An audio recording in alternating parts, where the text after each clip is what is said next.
I gotta know the truth, Charlie. This is Stu Webb, federal whistleblower, the new host of Veterans Today Radio News Reports, Monday, right here on Revolution Radio. My guests are writers and contributors to VeteransToday.com, the #1 alternative media magazine in the world and the true voice of the world's clandestine community. We will be discussing recent articles that deal with government corruption, politics, military, Illuminati, and world events that affect your lives and what you can do to change the direction of America. So tune in to the Veterans Today Radio News Reports every Monday evening from 6 to 8 p.m. Eastern on Studio B here on Revolution Radio, freedomslips.com. Thank you. Coverage? Oh, you mean them little root weevils that crawl around popping off cameras in your face? Those root weevils write history.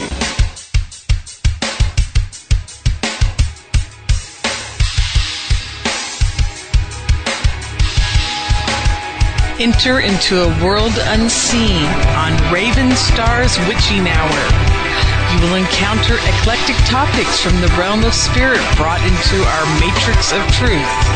With your host, the Solaris Blue Raven. Solaris will bring you an array of unique guests covering topics from ghostly spirits to amazing anomalies, covert technology, UFOs, and shadowy global events. And that's right here, Revolution Radio, freedomslips.com, Saturdays midnight till 2 a.m. Eastern Time. Revolution Radio, where information never sleeps. Let the magic rise. Enjoy your extra big-ass fries. You didn't give me no fries. I got an empty box. Would you like another? Extra big-ass fries. I said I didn't get any. Thank you. Your account has been charged. Your balance is 0. Please come back when you can afford to make a purchase. No. I'm sorry you're having trouble. trouble. Come on. My kids are starving.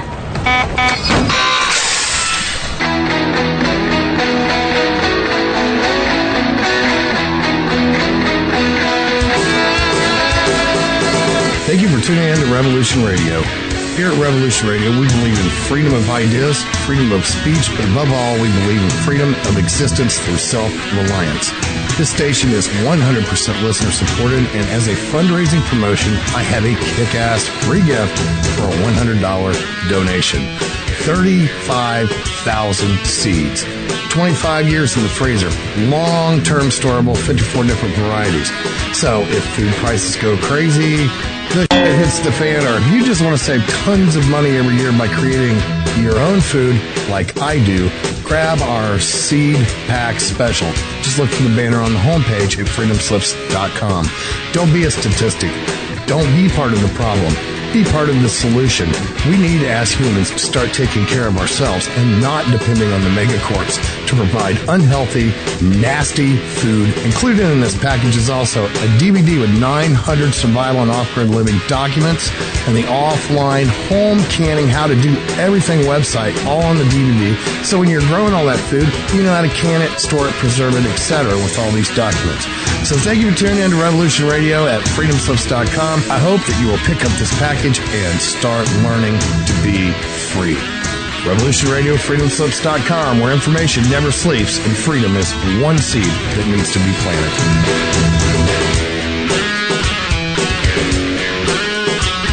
What we do in life, it goes in eternity. From the corrupt corridors of Wall Street to the lords of the City of London, from the gold markets of the Pacific Rim and the Far East, comes the Guerrilla Economist. He clears the fog of economic and geopolitical disinfo. Know the truth, see the trends, understand the players. Protect your future and family. The financial freedom fighter, a rebel with a cause. This worldwide transmission has been brought to you by the Guerrilla Economist, helping the world understand, prepare, and make sound decisions to protect your future and your family. Visit the Guerrilla Economist at roguemoney.net, spelt ROGUEMONEY.net, for additional information and services. You're listening to Revolution Radio. right, folks. It's V, the Guerrilla Economist. Today is Friday, November the 14th, 2014. And tonight is the night. Tonight is the night we're going to be rocking and rolling on the show. First, let me just say that you are listening to me live on freedomslips.com. We are the preeminent listener-supported radio on the internet, Revolution Radio. Click the Donate Now button on the main screen and even in the chat room box. Put your money where your ears are, folks. Support the show. Support the hosts that are on this program. We'd have big corporate budgets. We look to guys and the average person on the road to support us in this endeavor, and we ask that you do that. Folks, tonight's going to be an awesome night. And let me tell you this. If you get positive effects from caffeine, if you get nothing but awesome effects from drinking coffee, I recommend you get caffeinated, you get plugged in, and you listen to this show. Because tonight, it's all coming out. Tonight, the gloves are coming off. Tonight, we are going to drive an absolute stake through the heart of this monster and expose it for what it is. All of you listening in, you've heard about the Federal Reserve System. You've heard guys like Greg, who's going to be on in a little bit, and a special guest who's going to be coming on as well, 10 minutes past the hour. You've heard about the DTCC. You've heard about the mortgage fraud. You've heard about how bogus stock market is. You've heard about that you cannot really own anything. We're going to take it to the next level because tonight, folks, we are naming names. We're pulling the absolute curtain back and exposing this monstrosity for what it is. So you guys are in for a special treat tonight. Excuse me. I'm still getting over the last remaining bits of my cold from last week, so bear with me. But I am fired up. I am fired up because this has been years in the making, and it had to be this way. This is a divine ordination that you guys are listening to this radio show. It is divine ordination that this radio show has come to be and has been put in a position that we are the ones breaking this information, folks. This audience will be the first to hear it. You have not heard this anywhere. I might have made some blurbs and bleeps here and there throughout the past week or so about hinting as to what it is all about. But tonight, you guys are going to understand. You guys are going to see it. I recommend you get some coffee or Red Bull. I recommend you get a notebook. I recommend you get a pen and paper and you listen in because tonight you're about to go to school. Tonight you're going to learn what it's all about. And folks, I am pumped up for this because tonight is the night that not only are you going to be listening to information, but now you're going to be participating in a revolution. And what I mean by that is this. You know what an activist is? And me and one of the guests, Greg, we were talking about this back and forth. An activist is somebody who just, I don't know, maybe goes to his local Starbucks, sits around and whines and complains and talks about, oh, what's wrong with the government? What's wrong with the country? That's an activist. An activist is, he puts a billboard on his front and back and writes a little fancy saying and walks around. That's an activist. An actionable revolutionary is somebody who actually takes action. And that's what we're going to do. Folks, we were going to have some incredible information that's going to be brought out tonight. On top of that, we're going to provide a vehicle and an avenue for you to stand up and be heard in this mission that we are all flying together in. You're going to be a participant in what we're about to do. And this is our chance to create change. Folks, you cannot control what happened in Benghazi. You cannot control LIBOR. Okay, you cannot control the criminal, fraudulent actions in the gold market. You cannot control the criminal behavior of your politicians. You cannot control these corporations that are out of control. But there's one leverage that we have, that we still have, and they've done a masterful job eviscerating the Constitution. They've done a wonderful job getting our focus away from things that matter and focusing on unimportant things and unimportant people. They've done a masterful job getting our minds enamored by the bread and circus. They've done a wonderful job distracting us, at the same time gutting the very thing that this republic stands for. But tonight we're going to exploit. We're going to show you, and we're going to show you the only exploit that you as an average citizen has.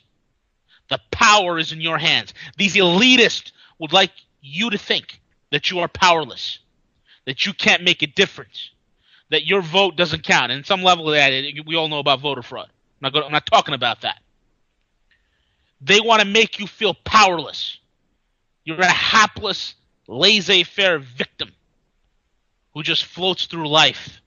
Que sera, sera, whatever will be, will be. And that's what they want you to think. I'm here to tell you you're not. I'm here to tell you, and the men that are with me tonight are here to tell you that you are not. That you are powerful. That you can make a difference. Look into the person you love. Look into their eyes. Look into the eyes of your children tonight. Look into the eyes of your spouse, your boyfriend, your girlfriend, whoever it is. Look into your own eyes. Understand you're not some washed up mass. Understand that you are powerful. That you are greater than your mere earth suit, your little meat suit that your consciousness is trapped in. You're greater than that. And rise up. All of us, whether you're a man or a woman, all of us in our most basal instinct is to be a warrior. Is to be a warrior. Our basal instinct is to protect our tribe. And folks, let me tell you what our tribe is. There's only one race on this planet, and that is the human race. We all have different ethnic expressions, but we are one family. And we have been struggling against a group of infiltrators for the last many thousand years.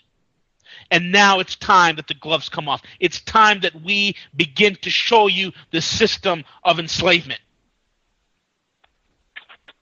Tonight's the night, folks. Without further ado, I think we have our guests on. I'm going to have Greg Morse. He's going to be on tonight. Anybody who's been following the Guerrilla knows I've put Greg on this show 3 times because his information is important. The man, I call him the J.R.R. Tolkien of finance. And I'm not talking about that because he writes fanciful tales. I said that because the man has incredible, excruciating detail.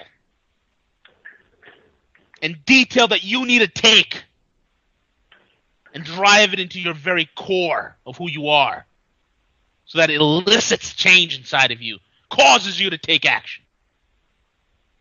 The next man that I have, my special guest, and by the grace of God, the way things happened, by the grace of God, Greg was able to get a hold of him, and my buddy W told me 3-4 weeks ago, hey, you need to get a hold of this guy.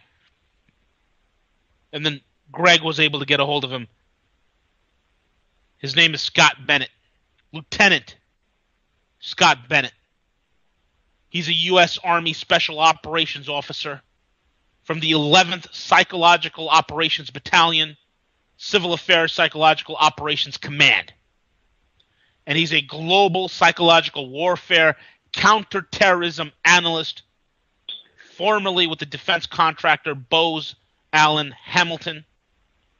He received a direct commission as an officer, held a top secret sensitive compartmentalized information security clearance, and worked in the highest level of international counterterrorism in Washington, D.C. and MacDill Air Force Base in Tampa, Florida. He has worked at the U.S. Special Operations Command, United States Central Command, the United States State Department Coordinator for Counterterrorism, and other governmental agencies. He served in the George W. Bush administration from 2003 to 2008, and he was a social science research fellow at the Heritage Foundations. His writings and lectures seek to enhance global awareness and the understanding of the modern psychological warfare and international intelligence. In other words, folks, Scott Bennett was the man on top of the totem pole on a very, very important mission. He was set out to find and track and hunt down terrorist financing. And I'm not going to waste my time detailing it for you. He's going to detail it for you. He's going to flesh out his incredible life story. And just so you know, folks, I have reached out to 4 men exactly, who vouch for Scott's credibility. Okay?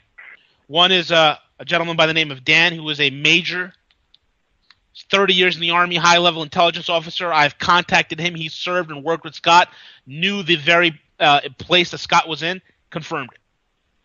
I spoke with another intel officer who's now somebody working in finance, Rich. He's confirmed it. I talked to another intelligence officer who goes by the name of Van. He also confirmed Scott that he is the real McCoy. I spoke with another intelligence source that confirmed Scott Bennett is Scott Bennett, and he did what he did, and his name is Chip. He's confirmed it. 4 men I have confirmed, vetted, looked through, looked at, put under a microscope everything that Scott Bennett has done. I've looked at the documents. I've seen his work. I've labored these past few days looking at this information. And I will tell you, this man is as legit as it comes, and he is here tonight because he gives a damn. He cares. He's not here tonight to tell you about alien abductions and Bigfoot and Loch Ness Monster and portals and this, that, and the other nonsense that you have no control over.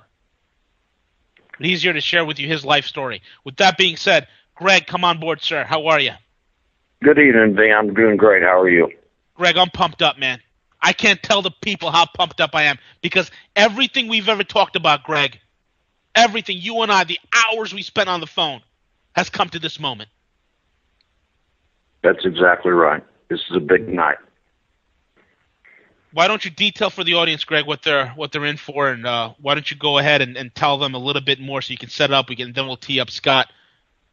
Perfect. I don't want to take too much time because I want you and Scott to be able to get into all of his voluminous information. Let me, for all you listener folks, let me give you the important information. I'm not going to do this in any specific order, so I'm just going to go slow and methodical as I am prone to do so you get it all. Number one, the email contact to get to me directly and only to me is whistleblowerdefense@yahoo.com.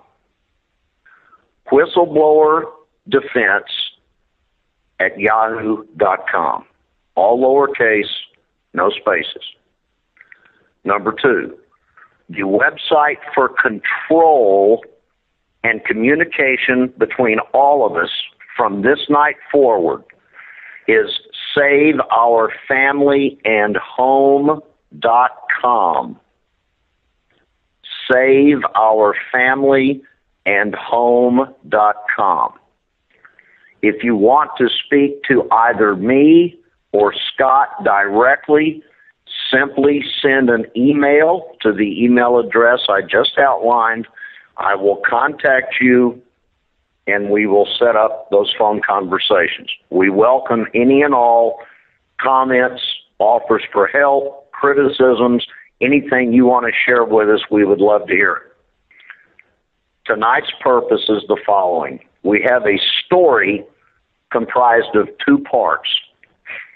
The first part comes out of the effort in the 6 years that myself, V, and our research staff, led by Mr. Glenn Gregory, have accomplished.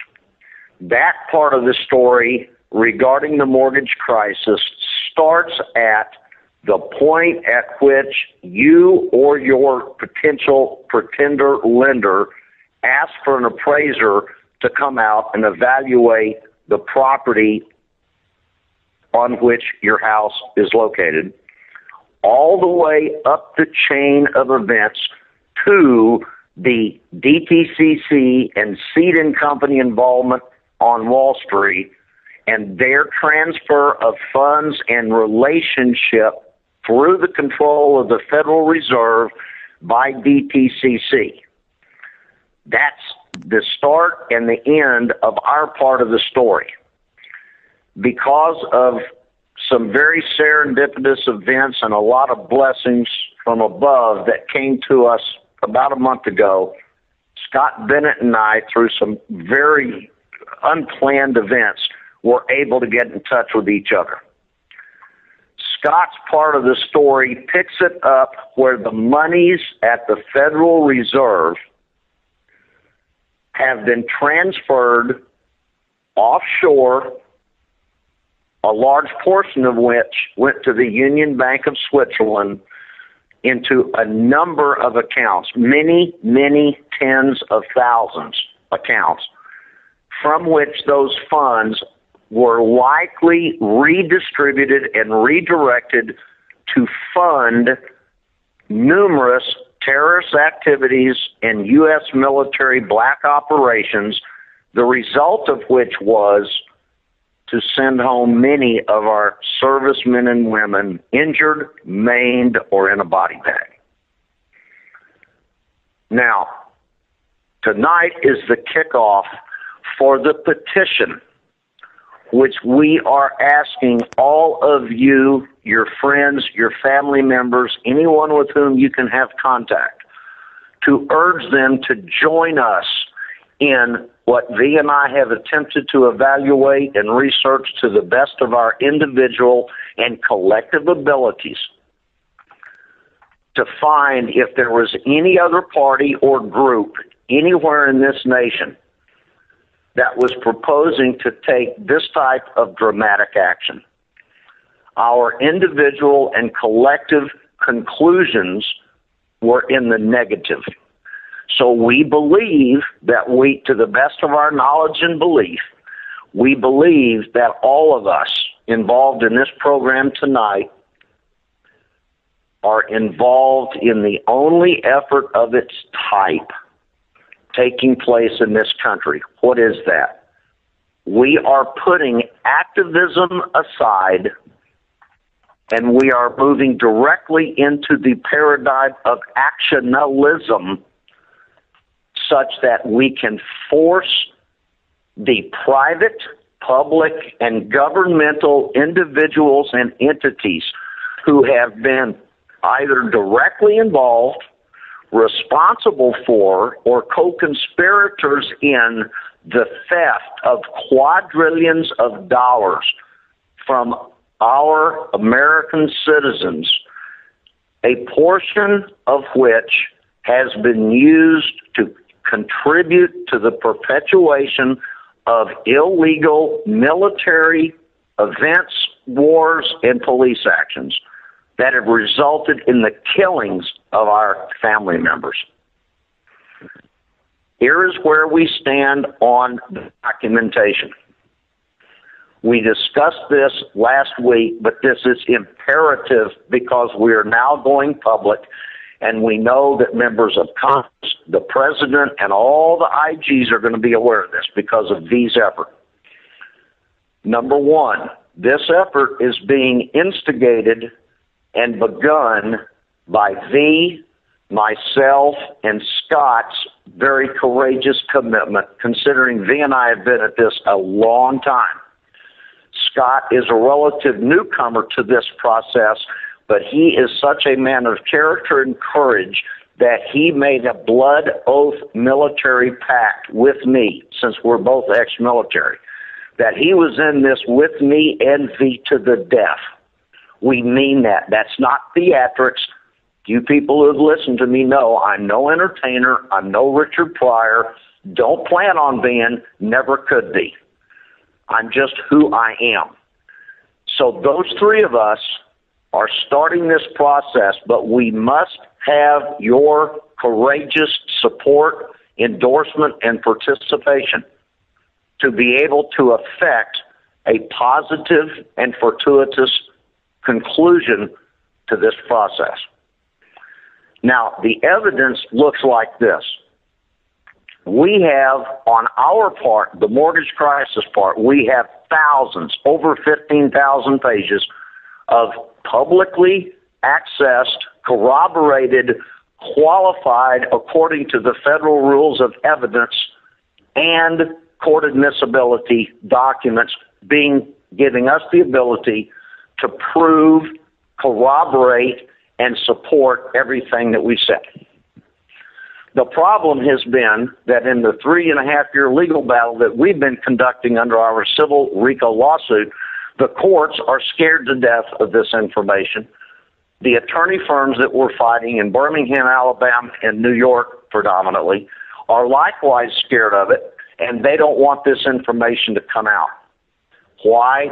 Because there is going to be a tremendous degree of public disclosure, knowledge, and blowback against all of those people who have been involved. And in no small measure, the elected politicians that we have all sent to Washington to do their job, of which they're not doing. Now, we have a tremendous amount of evidence.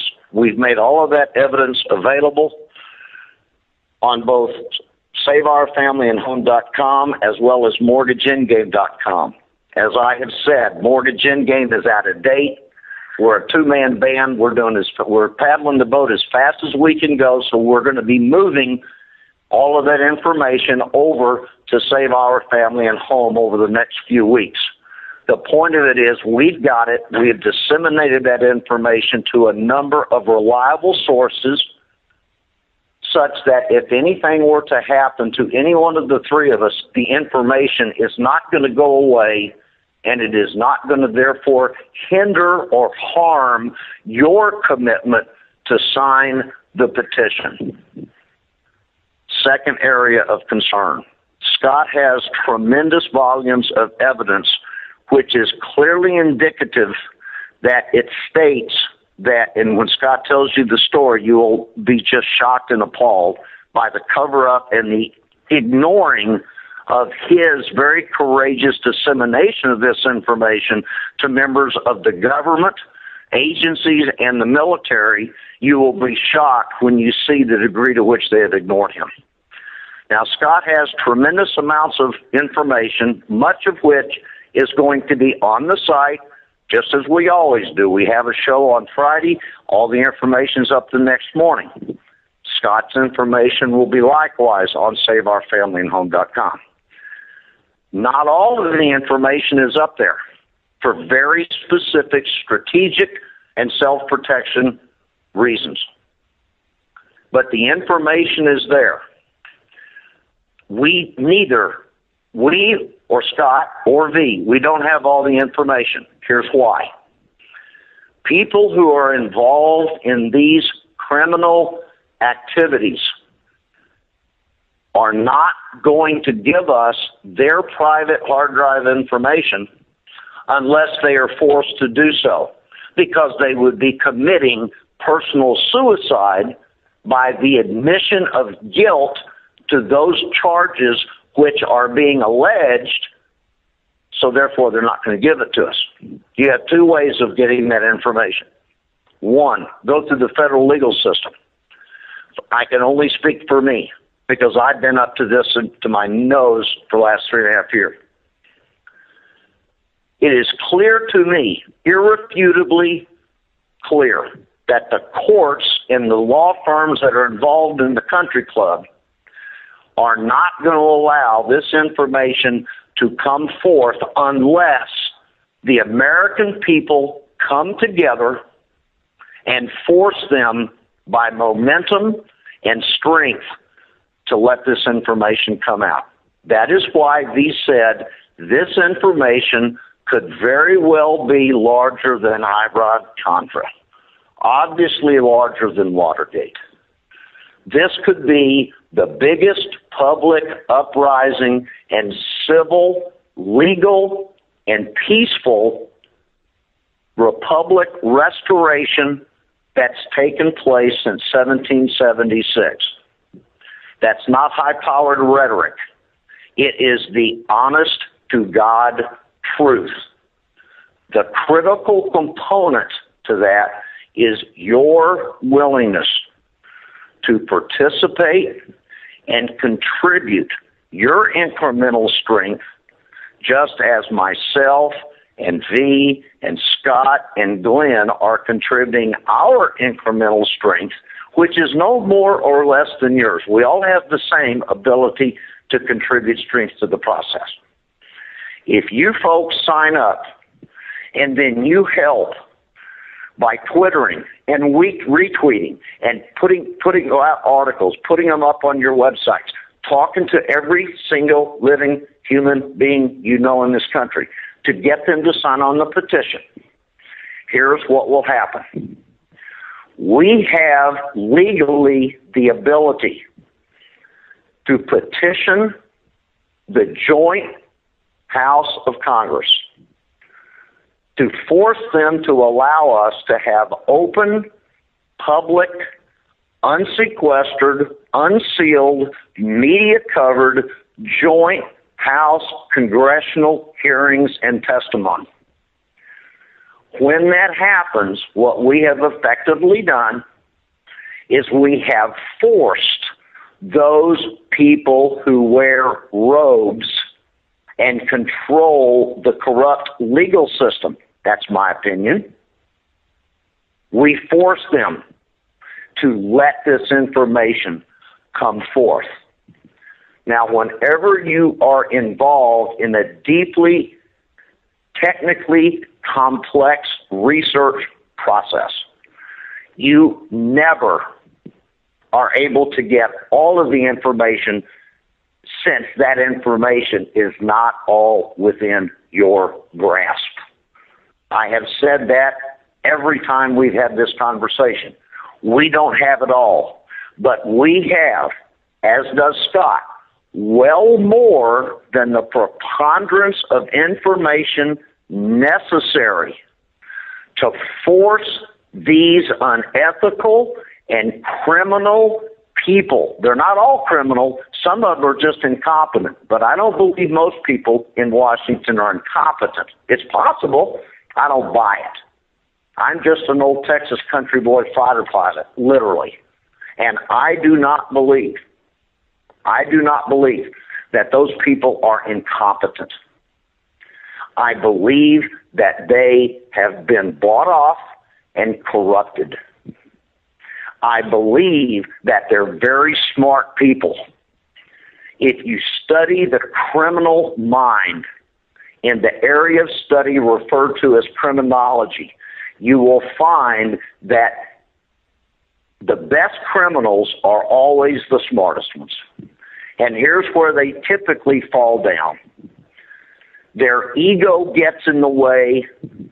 Their hubris bothers them to where they're tired of being so good at what they do, that is perpetuating criminal behavior, that they've got to have somebody pat them on the back.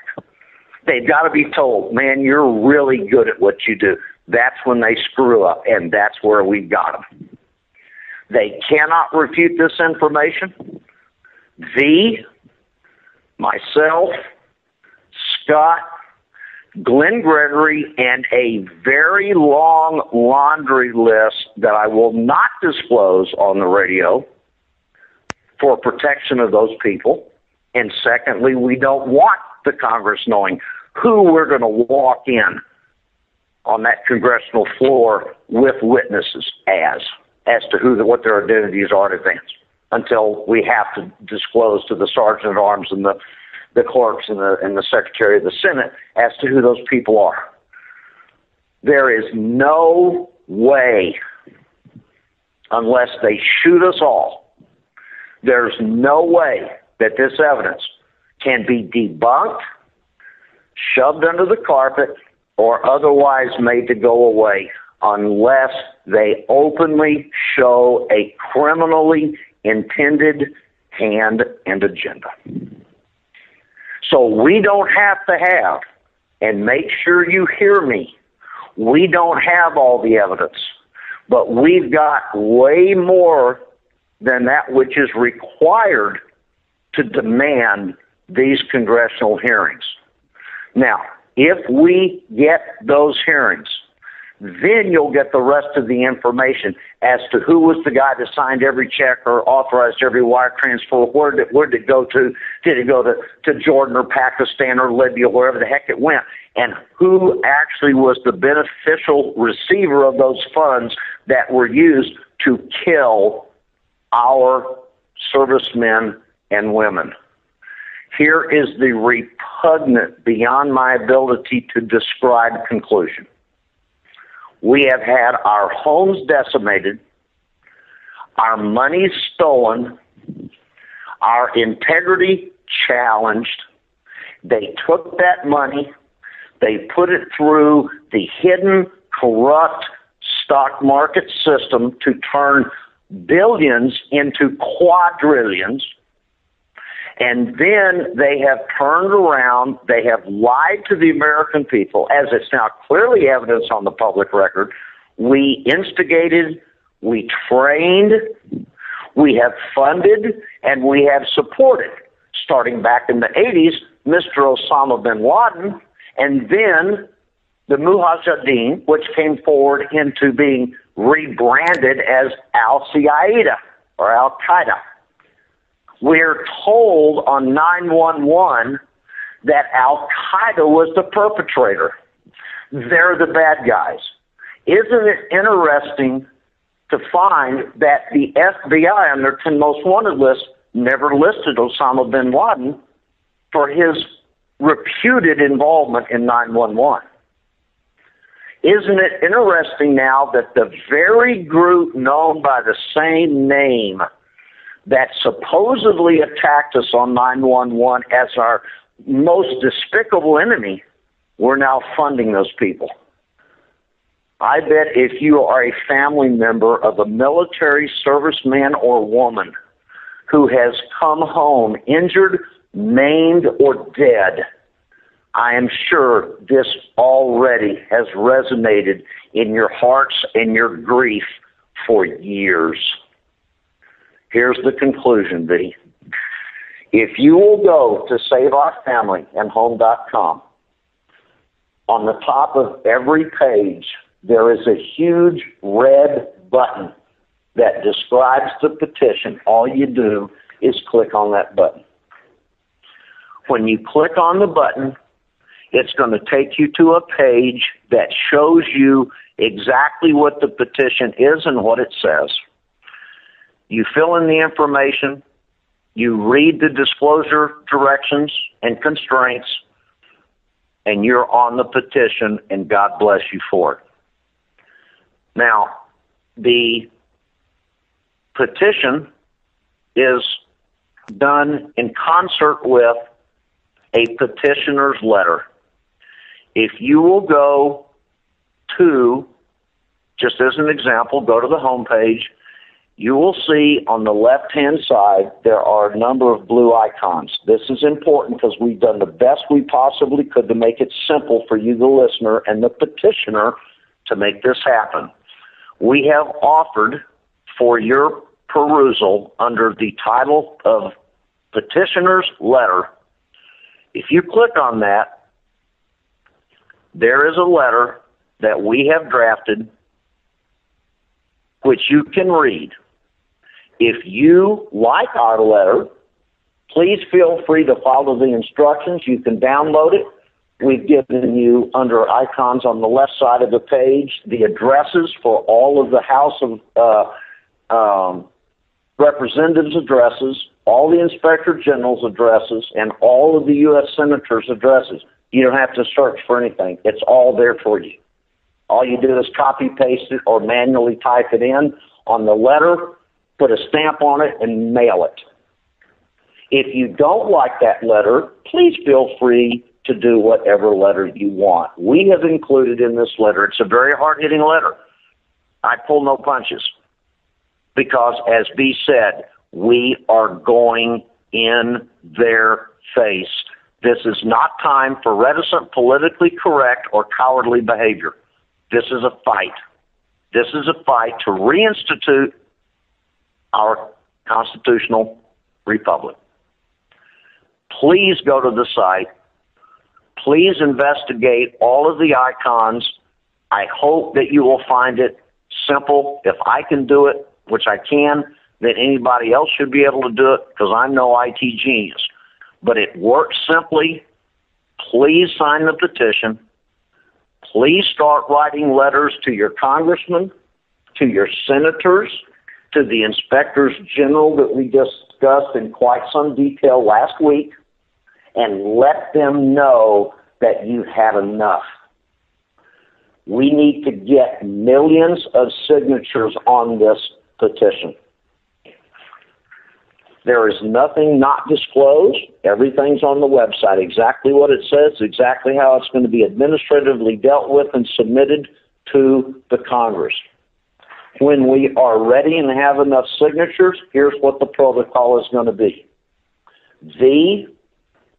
Myself, Scott Bennett, Glenn Gregory is the lead researcher, who without him, we wouldn't have all this information.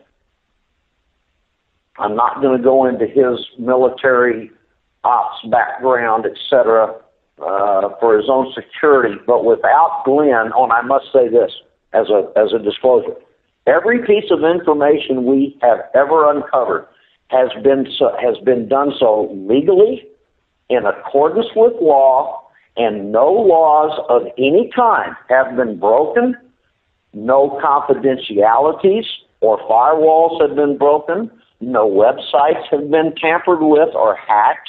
All of this information is available to anybody who is a competent and motivated researcher.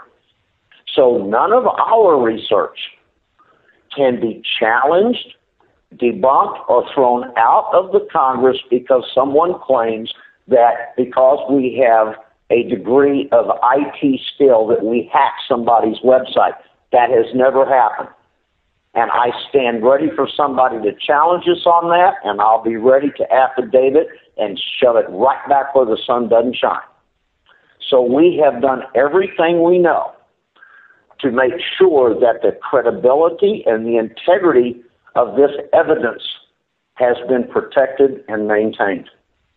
Please contact all your friends, your family members. Please sign on board with us. Please help us work to save our constitutional republic before it's too late. I look forward to hearing from you. God bless all of you. And V, thanks for having me on the show, because without you, my friend, none of this would happen. I'm not blowing smoke at you. Yeah, I love you. Yeah, you know my goods and my flaws. Flaws probably outweigh the goods, but I'll tell you what. We could have all the ideas, the motivation, but without your leadership and without your platform, none of this would happen. It'd be like going to the drag race with a top fuel dragster and have no slicks on the back, and you make a lot of noise, you wouldn't go anywhere. So God bless you and God protect you. All right, folks, that was Greg Moores. Again, the site is saveourfamilyandhome.com. Just click on the petition, sign it, stand up and be heard. Now it's time to get into the nitty-gritty. We're going to go into the details, so put on your seatbelts. A lot of you are waiting and listening in. At this time, I'm going to call to the dais the pit bull that I call Scott Bennett. Scott, are you there, sir? I am there. Thank you so much. Scott, it's an honor and a pleasure to have you on. And you know what? I've done the introduction for you earlier in the show. There's no need to get into it. You are who you say you are. You are the man. So, sir, the dais is totally yours. Go for it. Detail this thing out and rip back the curtain on this monster.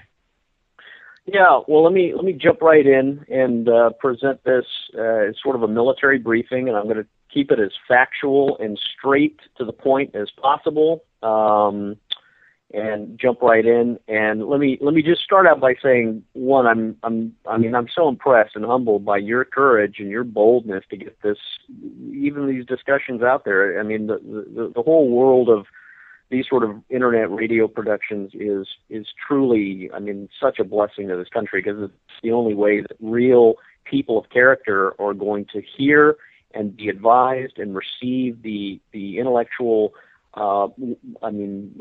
ordinance that they need to begin to take back the country and protect freedom and things that that very few of us seem to be recognizing that we've somewhat lost. I mean, a lot of people have been boiled slowly in the hot water, and your show is sort of throwing cold water on them to wake them up, and I applaud that. And I also have to say, it's such a blessing to have met Greg, because a master of finance and the legal material and documentation associated with this case is just mesmerizing. And to read his material and see this, I mean, I'm humbled, because I'm discovering material that I honestly had never really seen before. And I come from a terrorist background, counterterrorism, PSYOP background, defense contracting, that whole realm, that also went into the terrorist finance realm. So to link up and see what Greg and you have examined and exposed and peeled back the curtain is incredible for me, because it's dotting the I's and crossing the T's of a lot of stuff that I saw happening and I was raising questions about.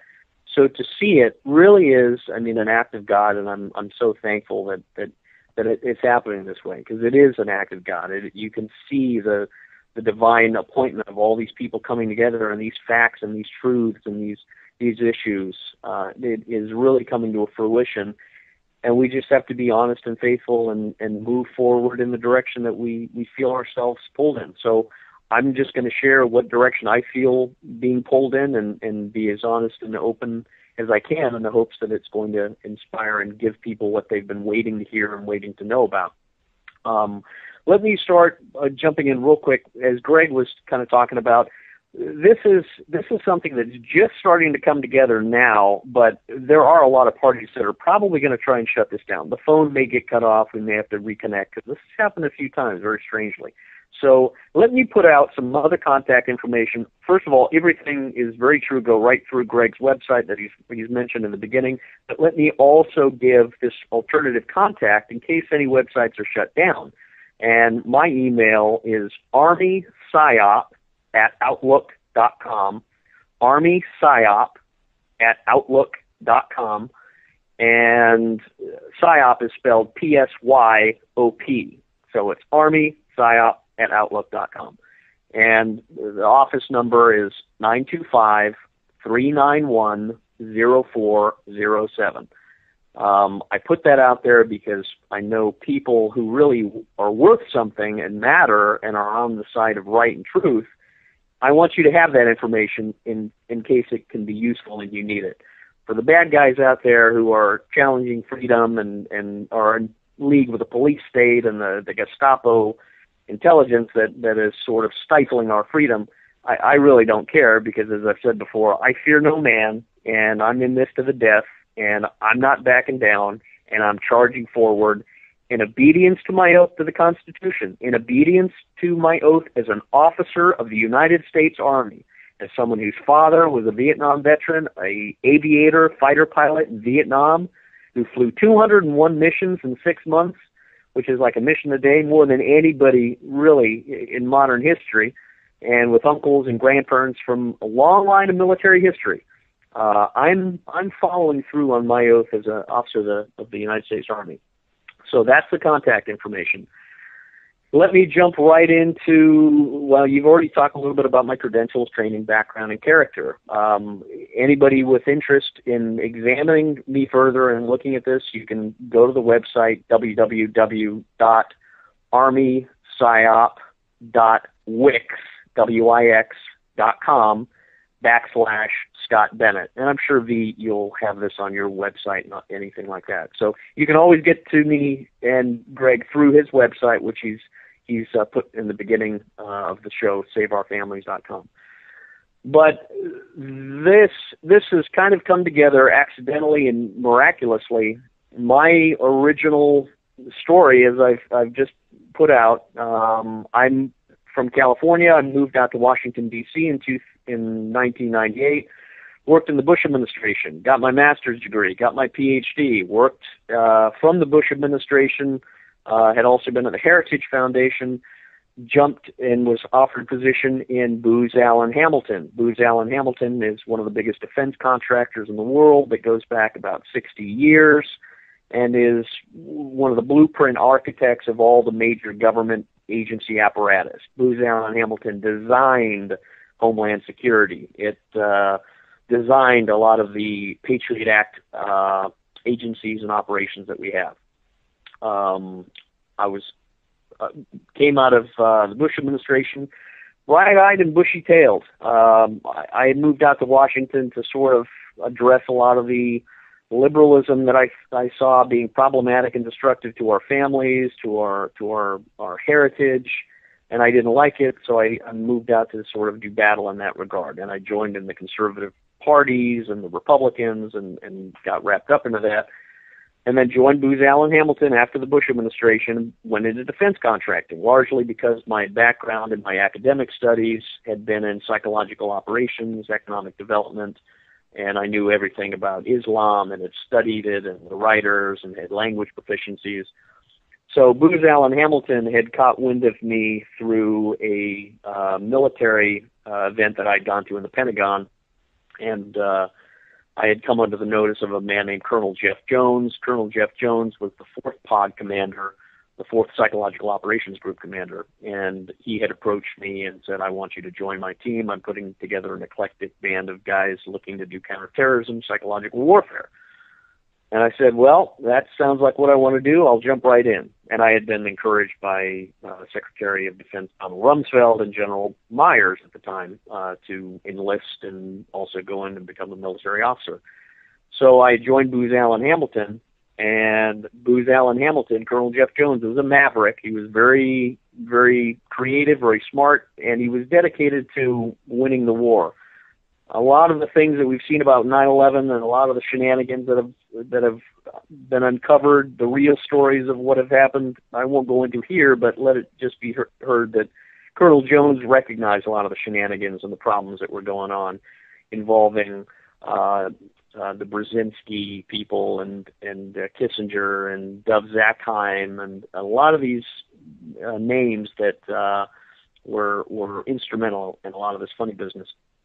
So Colonel Jones had brought me on and said, I'm going to make you liaison officer for State Department Counterterrorism and Special Operations Command, and we're going to train you and deploy you in a variety of creative capacities. My background was in advertising, so I knew everything about target audience, messaging, psychological profiling, things like that. So I started this journey. Now, I started this journey as a man really just driven to solve the problem, end the war, and settle down some of the fires of these Islamic extremist savages that I was told were crashing planes into buildings and beheading people. And soon after going through State Department training and operations, I was given a direct commission in the Army. And I went into the Army and got trained, was an officer, and came out, and I was then hired by Dov Zakheim. Everyone will recognize that name, Dov Zakheim. That's the guy that's on the 9/11 omission report, correct? The dual right. citizen? That's exactly right. Dov Zakheim was my boss. Dov Zakheim was the Undersecretary of Defense who misplaced supposedly $2.3 trillion that apparently went to some Israel purchasing of various ordnance components. But Dov Zakheim hired me to come down and be part of his terrorist threat finance team at MacDill Air Force Base. Now, again, as Greg said, none of this material is classified. There's a lot of material that I won't discuss, that I won't go into out of respect to my TSSCI clearance, but this material is not classified, and the further information is not classified. I've been very careful in that. And Dov Zakheim hired me to come down to U.S. Central Command at MacDill and do counterterrorism threat finance operations. And I said, sure. And I went down. Now, again, none of them had worked with me. None of them knew me. I was sort of a name that was planted up in McLean, Virginia, and based on my credentials and my background in academics, they wanted to bring me down. I think they thought that I was just going to toe the line. I think they thought he's just like one of our regular Booz Allen Hamilton worker bees. But they couldn't be more wrong, because I didn't join the defense contracting industry to get rich or have a 30-year job and to live the fat life. I went in simply to move forward in the natural progression of what I felt was sort of God's calling and leading me through my political work, my education work, and now I was going into the defense contracting realm because we had been in a war since 2001, And I knew I could contribute things intellectually and temperamentally that no one else had, and it was my duty to give that to my country in order to win the war, in order to save lives and stop our young men and women from dying. So I went in to be an officer to do that, and pursued a placement.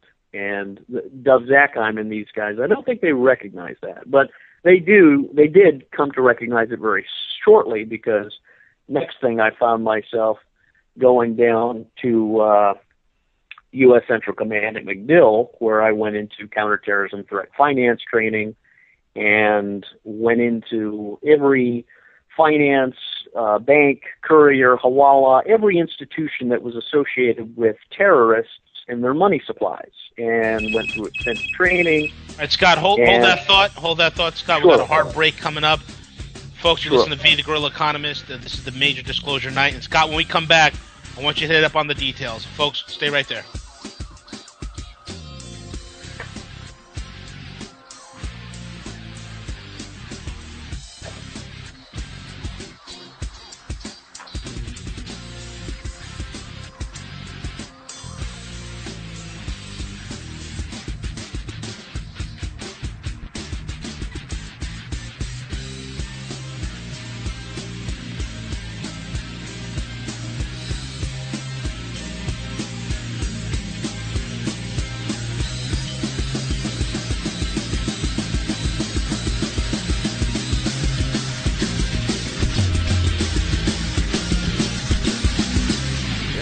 Listening to Revolution Radio. Imagine. Just imagine. Imagine a world where every child and adult will have the opportunity to achieve their dreams. I believe my inspiration is the answer. My inspiration is the greatest light. The greatest energy. It was born when the universe was sparked to life. It's within everything. My inspiration transforms pain into happiness and failure into success.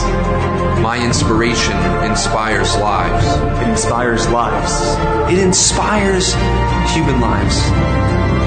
My inspiration is always shining like the sun. But it doesn't mean that it's alive. For centuries, my inspiration was in prison. In prison. In prison. It doesn't belong there. Its home is to be known to all people. My inspiration is in trouble. We are fighting for its life right now. Right this moment. This moment. Millions all over the world want to go beyond their limitations. Liberate their dreams and reach success. The failure of us all to be someone is the biggest disease of all time. Each day our brothers and sisters die. Please help us to birth this inspiration to life. And that will stop this disease. Help us get the word out of our inspiration. Help us. Help us. It's our shared belief for a better future beyond the horizon. Let's write the future. Heroism is here. Stand up and grasp it. Stand up. Stand up and grasp it. Stand up. Stand up. Stand up. Stand up. For the dreams of all people. This is Nighthawk from Revolution Radio at freedomslips.com, and now is your time to stand up and make a difference or fade away.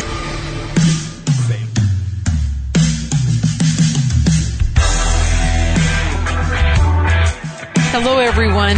Lori and Fenton here, the host of the Fenton Perspective, to tell you about the first annual JFK Assassination Conference coming up November 22nd through 24th in Arlington, Texas. It's going to be the biggest JFK conference ever held.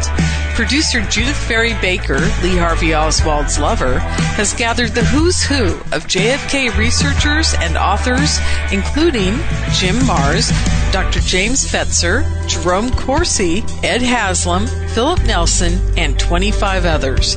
Our MC is John B. Wells, and we'll have a special appearance by Jesse Ventura that you won't want to miss. And the best part? Free admission to all 3 days of presentations.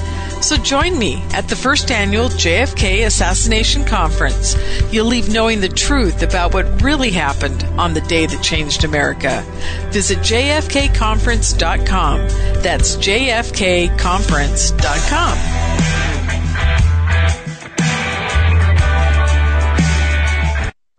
Enjoy your extra big-ass fries. You didn't give me no fries. I got an empty box. Would you like another? Extra big-ass fries. I said I didn't get any. Thank you. Your account has been charged. Your balance is 0. Please come back when you can afford to make a purchase. No. I'm sorry you're having Come trouble. on. My kids are starving.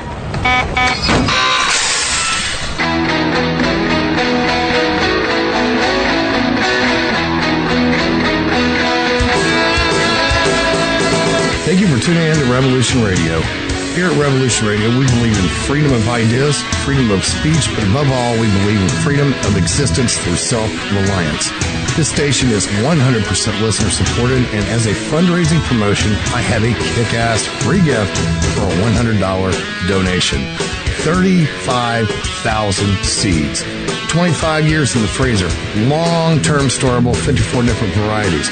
So if food prices go crazy, the shit hits the fan, or if you just want to save tons of money every year by creating your own food like I do, grab our seed pack special. Just look for the banner on the homepage at freedomslips.com. Don't be a statistic. Don't be part of the problem. Be part of the solution. We need, as humans, to start taking care of ourselves and not depending on the megacorps to provide unhealthy, nasty food. Included in this package is also a DVD with 900 survival and off-grid living documents and the offline home canning how to do everything website all on the DVD. So when you're growing all that food, you know how to can it, store it, preserve it, etc. with all these documents. So thank you for tuning in to Revolution Radio at freedomslips.com. I hope that you will pick up this package and start learning to be free. Revolution Radio, freedomslips.com, where information never sleeps and freedom is one seed that needs to be planted.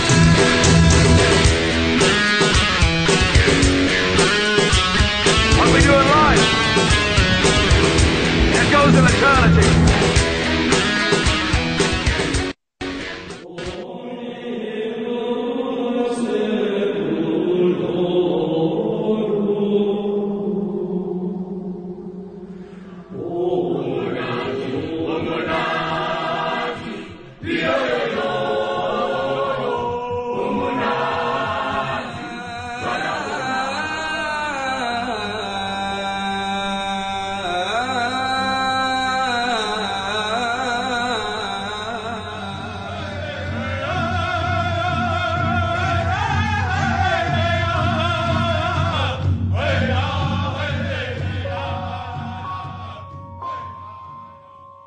Join Revolution Radio every Wednesday, 8 p.m. Eastern Time on Studio B for Momentary Zen with host Zen Garcia at freedomslips.com, the People Station.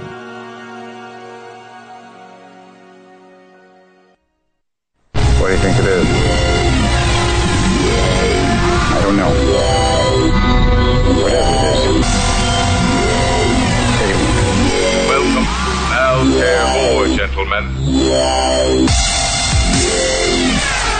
Join me, Joe Kiernan, and Dr. J every Sunday from 10 p.m. Eastern to midnight for Researchers on a Mission Radio. We will be interviewing guests in ufology, experts on the paranormal, and stories from you, the listener. Every Sunday, 10 p.m. in Studio B. Join us for some amazing conversations and edge-of-your-seat true thrillers. Right here at Revolution Radio, freedomslips.com, Studio B, 10 p.m. Eastern Time, Sunday nights. Revolution Radio, where information never sleeps. The opinions expressed on this radio station, its programs, and its website by the hosts, guests, and call-in listeners or chatters are solely the opinions of the original source who expressed them. They do not necessarily represent the opinions of Revolution Radio and FreedomSlips.com, its staff, or affiliates. You're listening to Revolution Radio, FreedomSlips.com, 100% listener-supported radio, and now we return you to your host.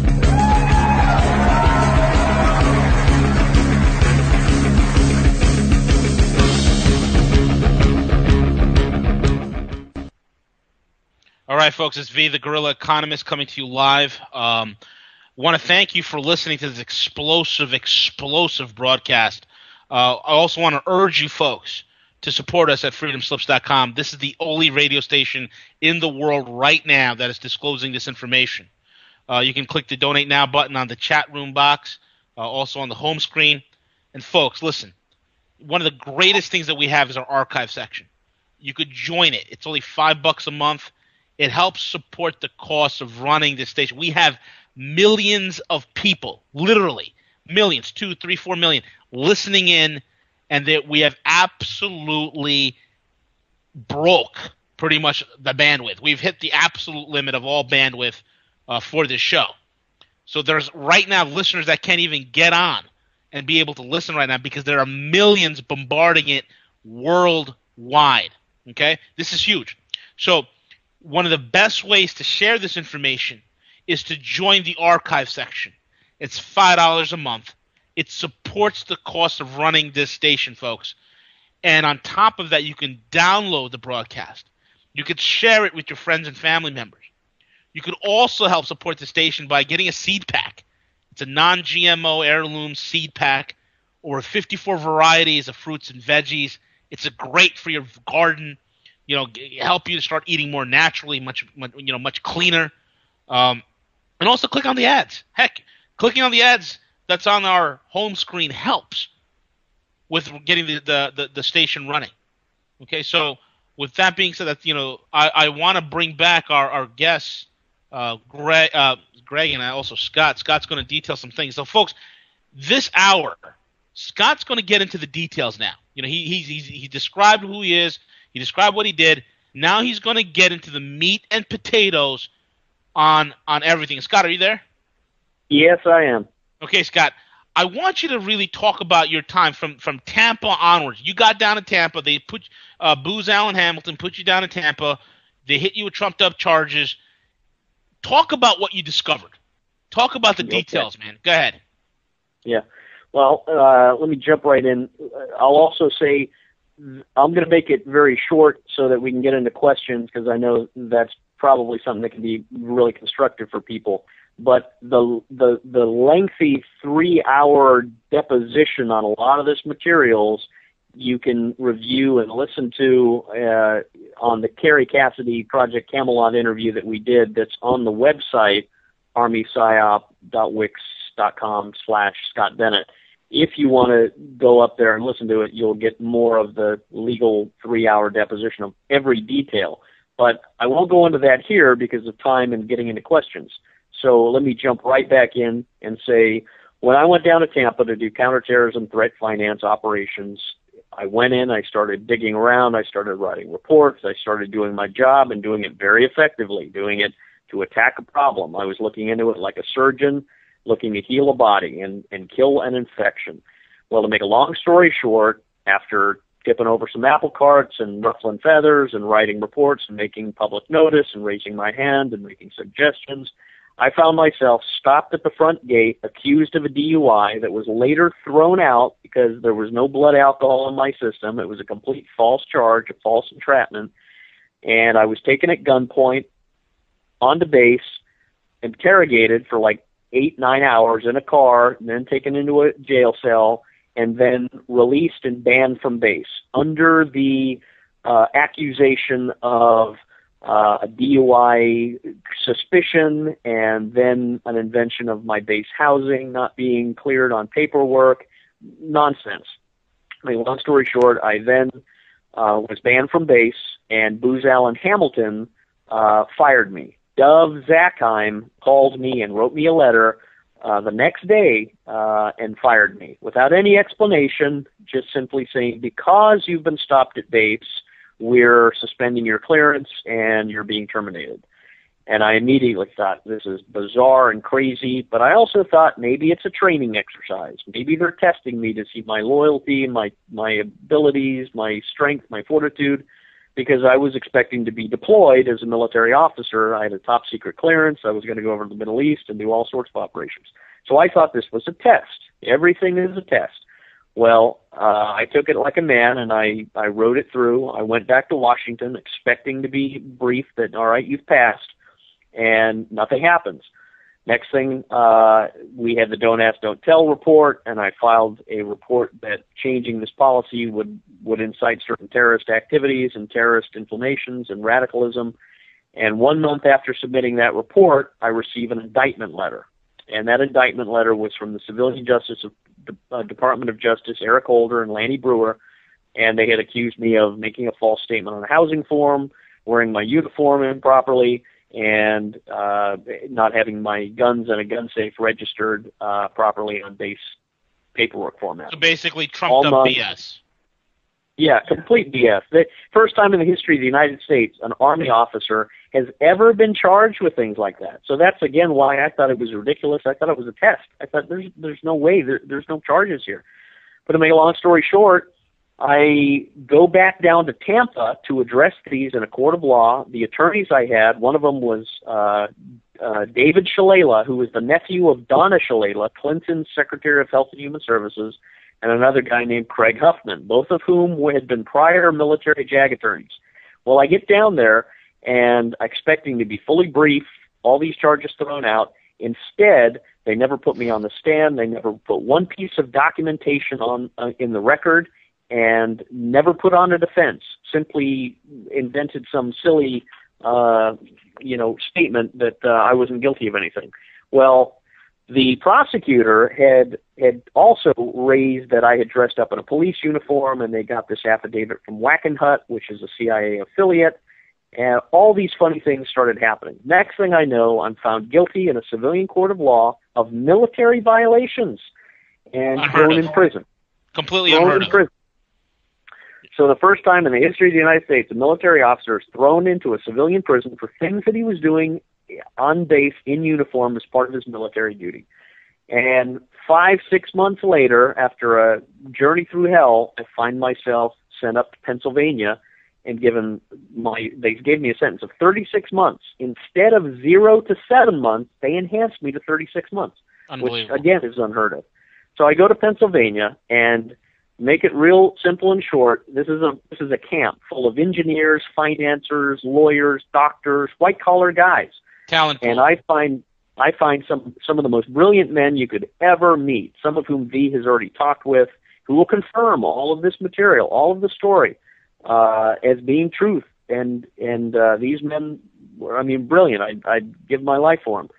But one of the men that I met was Brad Birkenfeld. Brad Birkenfeld was the UBS Swiss banker who came over to the United States and disclosed to the Senate Permanent Subcommittee on Investigations that Union Bank of Switzerland had been funding terrorism, had offshore bank accounts, had all sorts of tax evasive activities, and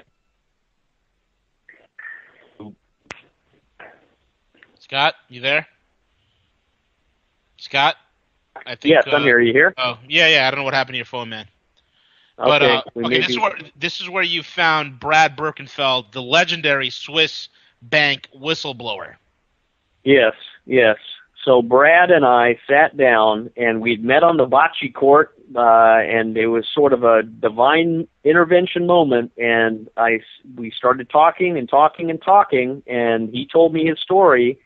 And I said, Brad, you're telling me you came over to the United States after being targeted by the CIA, you ran to Holder, you ran to the Department of Justice, you ran to the Senate, and all of your Swiss bank account information, 19,000 accounts, actually closer to 24,000, you brought to the United States and tried to get to the military, the intelligence community, and the Congress to act on, and no one did anything? And Brad said, Scott, no military officer, no intelligence officer ever came to me and asked or was I allowed to discuss with them any of this Swiss banking information? So I said, well, I was looking for you down at U.S. Central Command. You were the goose that laid the golden egg and that I had been searching for. So it seems that I've found you here in a prison. So let's start the conversation. Well, in over 6 months, Brad brings out all of his documentation, all of his account information, all of his case information, and we go through it. And for the next 6 months, I discover that Brad Birkenfeld's intelligence information bank accounts were absolutely essential to our counterterrorism threat finance military and intelligence operations, and yet he had never been allowed to disclose it to the military, and the military and intelligence community had never approached him and never asked him for any of this information, despite the fact that Senator Carl Levin, Senator John McCain, Senator Tom Coburn, all of these guys had heard Birkenfeld's material, had heard his testimony, and neglected to give it to the military. Barack Obama was also on that Senate Permanent Subcommittee at the time. So Brad and I discovered all of his material, got in touch with his lawyers. I introduced myself. One of his representatives was Jesselyn Raddick. Jesselyn Raddick is also now Edward Snowden's attorney. Well, she knew and wrote Brad Birkenfeld's Wikipedia page, had Cohn and Colapinto, his lawyers in Washington, D.C., also joined with the Whistleblower Center, had all put this operation together for Brad. Well, we put together a letter and a package for General James Mattis at U.S. Central Command, in which Brad and I disclosed General Mattis, all this material relating to terrorism and Swiss banks has been killing service members, killing contractors, killing European military members in Afghanistan, in Iraq, killing European contractors.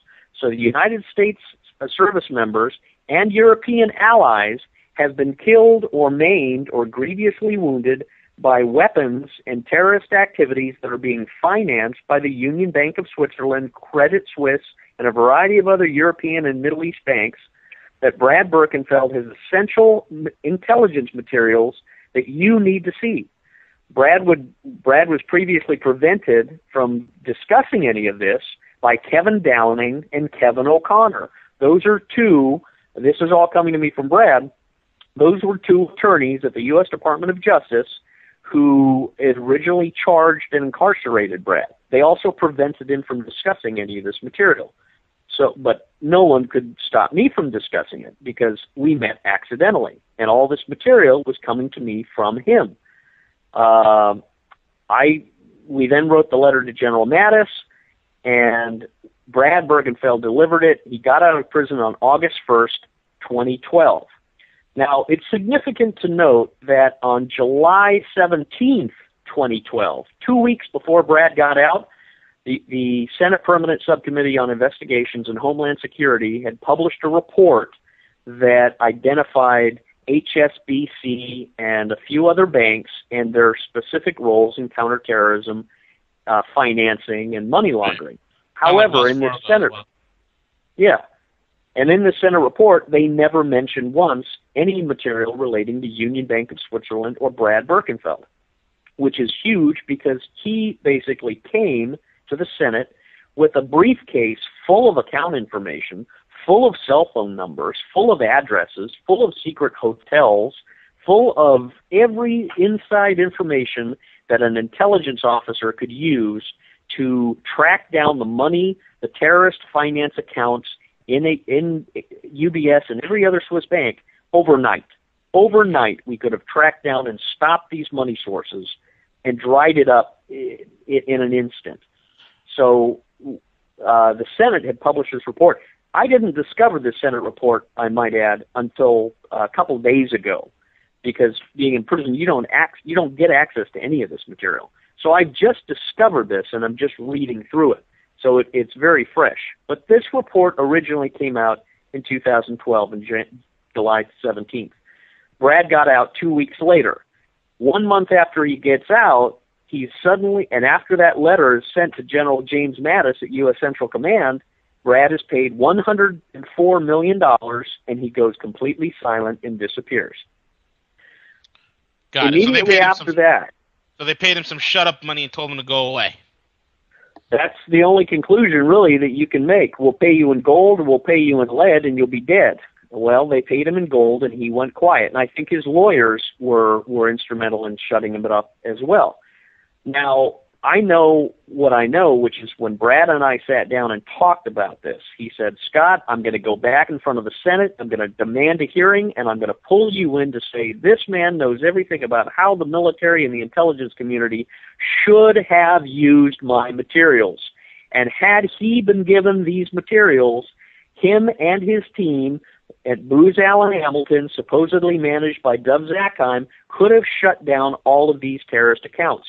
But he didn't get my material because I was prevented from giving him these materials. And you, Senator Levin, never gave the Armed Services Committee people and the military people this information as I requested.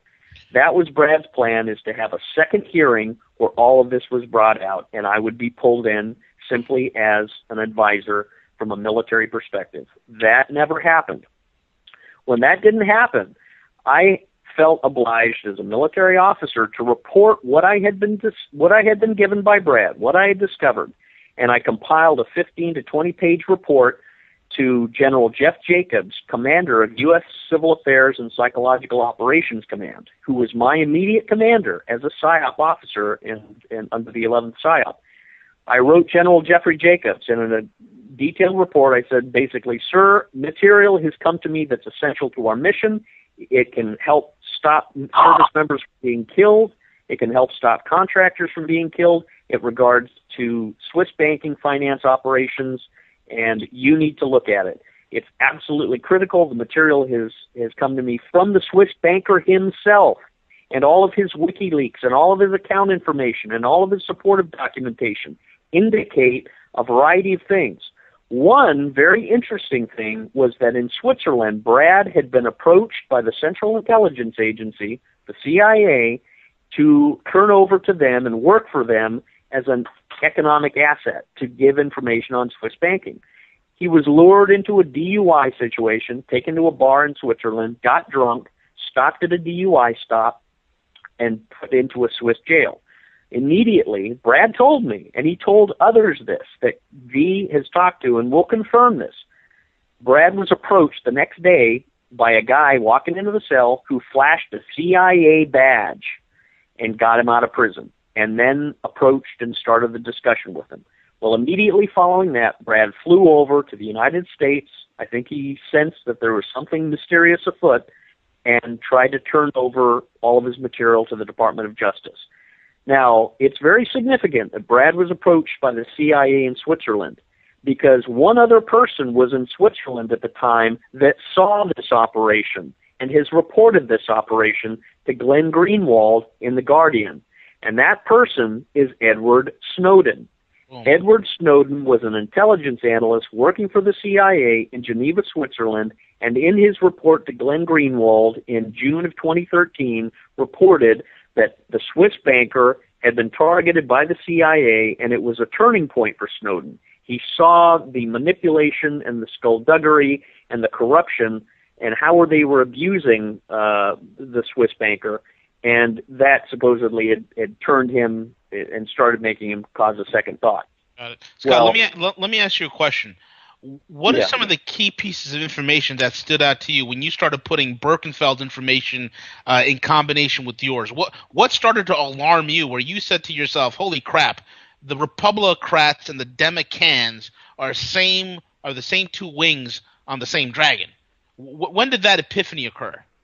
Well, it happened instantly because I'm in prison, but I'm still a military officer. And anyone who's a military officer recognizes you don't just take off your hat and abandon your oath to the country and the Constitution. It's in your blood. It's in your character. It is in your entire being to defend your country. And that means to sniff out and hunt down bad guys and opportunities and any potential intrusions or attacks on your country. As a military man, you're always on the prowl for attackers. So I'm in prison, but my psychology is I'm still serving my country. I may be here in a different location. This whole thing may be a scam and a screw-up, But I'm not serving the military. I'm not serving Congress. I'm serving the people of the United States. I'm serving my hometown community, my family, my extended family. So that is what grounded me in keeping on with my mission. And my mission had been to track down terrorists and their money supplies. And when Brad Birkenfeld came to me, he said, Scott, this is who I am. I'm the Swiss banker who brought over to Carl Levin in the Department of Justice 19,000 bank accounts and everything you could possibly imagine that relates to terrorist bank accounts and their operations and their money laundering vehicles and their 501c3 instruments and their organizations and their Middle East networking hawalas and everything else. I'm bringing all that information to the Department of Justice, to the Senate, expecting them to give it to you as a military officer, expecting to give it to you, the military intelligence organ that tracks down terrorist money operations. And he said, and I asked him point blank, I said, Brad, are you telling me never, not once, did anyone in a military uniform or an intelligence uniform ever come to you and say, we need to use your information, tell us how it applies to terrorist financing? And he said, Scott, never once, not ever did any military person ever contact me about any of this material. So it's impossible for anybody in the military or the Congress or any intelligence community to try and lie and say, well, we looked at Birkenfeld stuff or we talked to him or we did that. No, they didn't.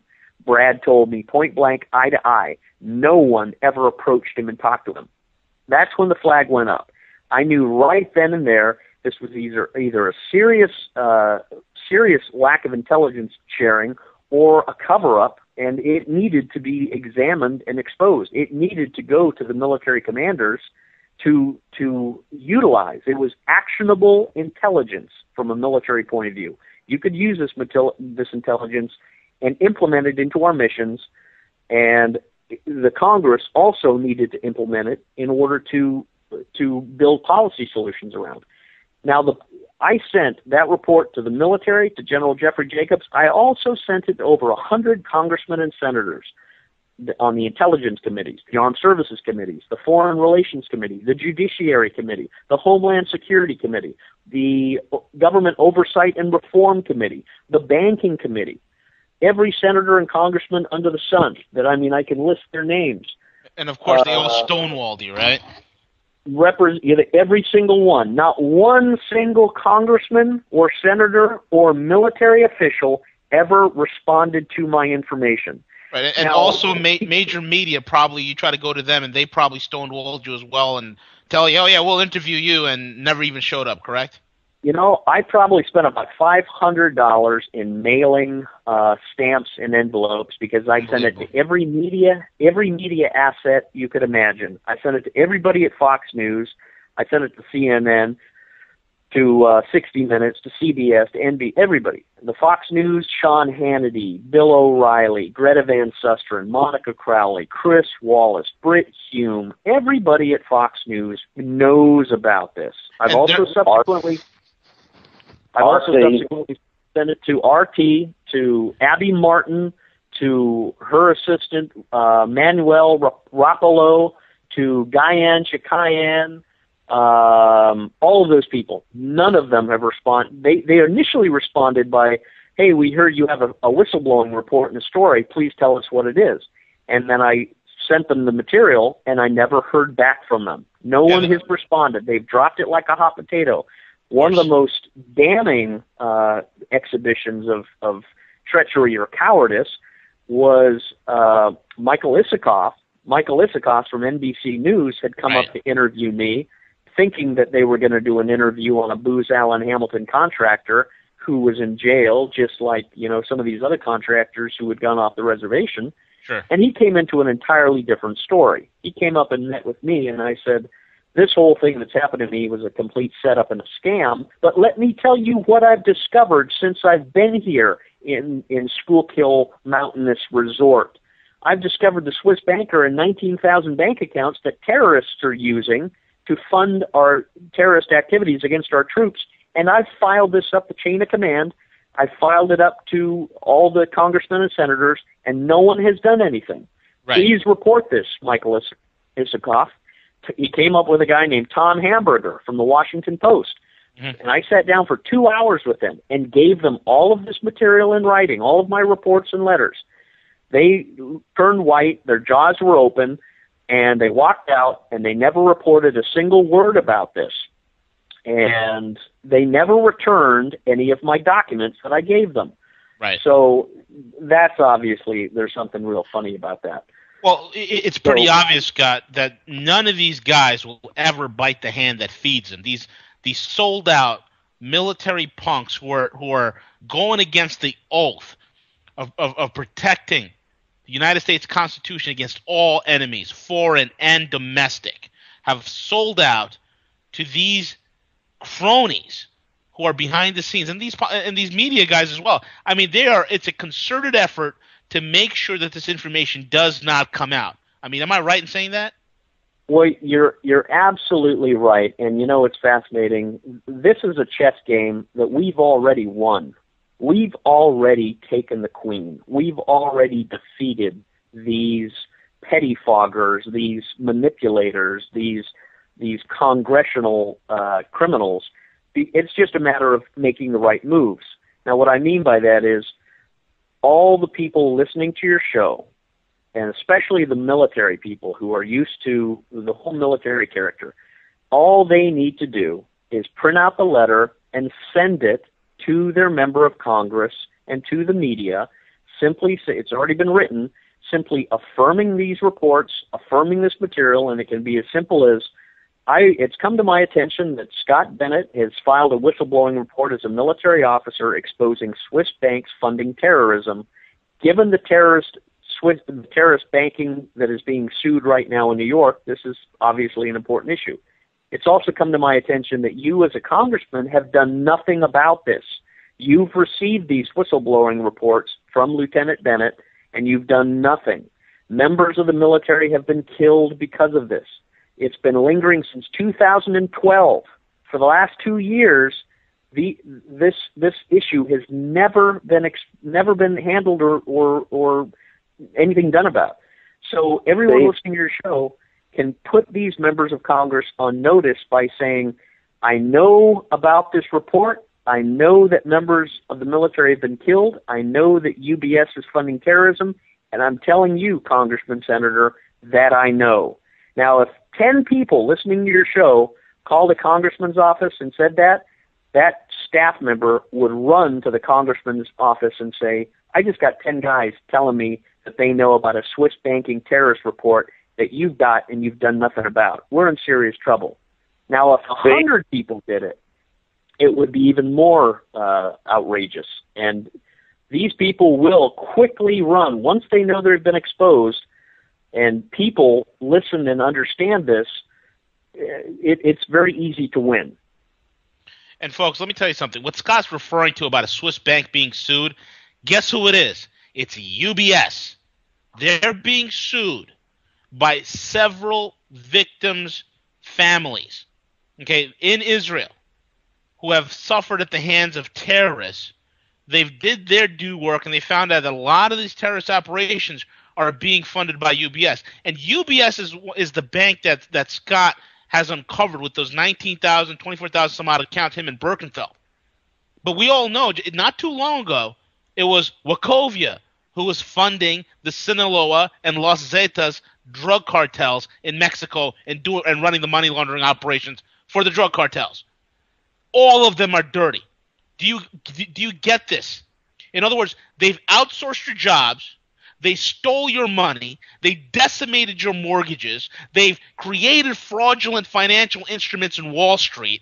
They've sent your sons and daughters, excuse me, to go bleed in a far-off battlefield somewhere. And then on top of that, they're collapsing your economy, all the while laughing at you. And this is your best chance right here, this petition. And I also urge a lot of my European clients, a lot of my European listeners, sign that petition. How many of your sons and daughters have died on ridiculous NATO spelunking events all throughout the world because of keeping this false empire up and alive? Scott, I'm sorry to do that, man, but go ahead and continue. Give us a little bit more of the details of that Right. you've uncovered? Let me give you, so everyone has this to write down, because this is the important thing: naming names and getting everybody in the light, and giving you, the listener, the material that you can take and write and demand action and say, I've got proof that you're complicit in these unconstitutional and even treasonous crimes. Let me name the recipients of this Swiss banking terrorist finance report that Birkenfeld and I have sent since September 25th, 2012. And they have done nothing. Not a single person has responded. General Martin Dempsey, Chairman, Joint Chiefs of Staff, the Pentagon. General Ray Odierno, Army Chief of Staff, the Pentagon. Lynn Halbrooks, the Inspector General, Department of Defense, the Pentagon. Representative Mike Rogers, Chairman of the House Intelligence Committee. Senator Dianne Feinstein, Chairwoman of the Senate Intelligence Committee. Howard Buck McKeon, Chairman of the House Armed Services Committee. Now let me just add, I have been trying and in contact with Howard Buck McKeon's staff and telling them I've been writing them and sending them reports as a military officer, and they have stonewalled and ignored me. So Howard Buck McKeon is a major figure. Representative Duncan Hunter, House Armed Services Committee. Senator John McCain, Senate Armed Services Committee. Senator Carl Levin, Senate Armed Services Committee.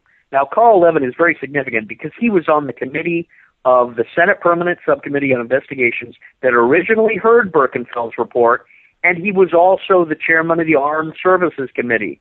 So he had both seats. He should have taken this banking material from his one committee and shared it with the armed services. He never did.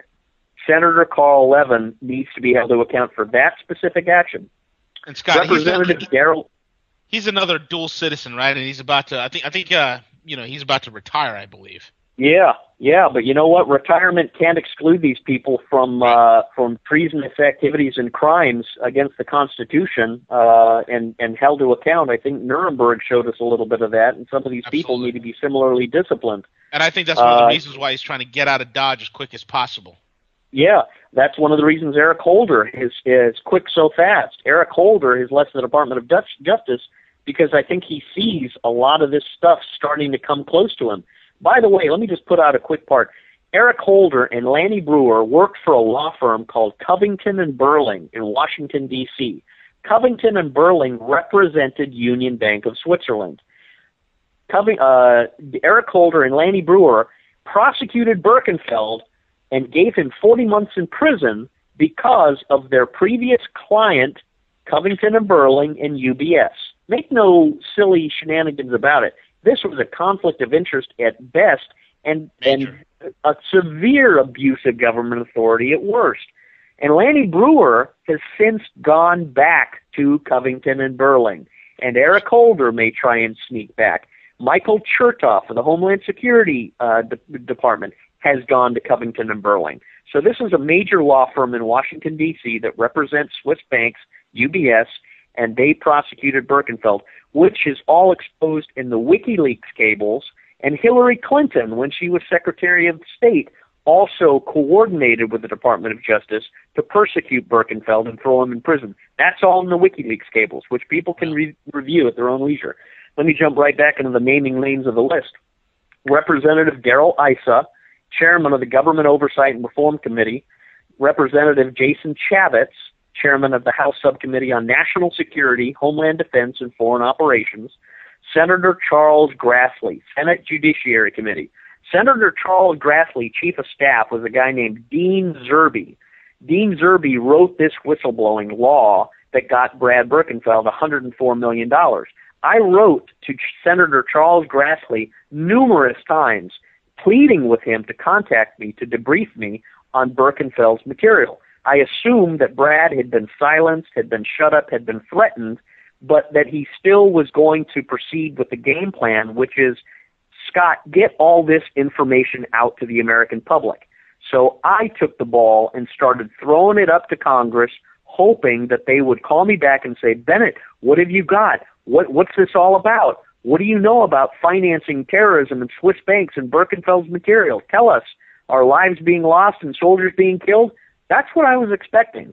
But not a single letter or phone call was ever returned to me. And I know they got them because I got token letters back from Rand Paul, from Jim Webb, but that was about it. Everybody else was dead, stone cold silent. That right there is the reason why all these people need to be immediately thrown out of office in a Night of the Long Knives sort of attack. Senator Charles Grassley, Representative Peter King from the House Committee on Terrorism, Senator Lindsey Graham, Senate Armed Services Committee, Senator Rand Paul, Senator Mitch McConnell, Representative John Boehner, Representative Eric Cantor, Representative Henry Waxman, Representative Mike McCall, Chairman House Homeland Security Committee, Representative Michelle Bachmann, Representative Dana Rohrabacher, Chairman House Foreign Affairs Committee. Dana Rohrabacher had written a report on terrorist financing in Investors Business Daily about how they're getting their money. I wrote Dana Rohrabacher back, pleading with him to contact me. Nothing.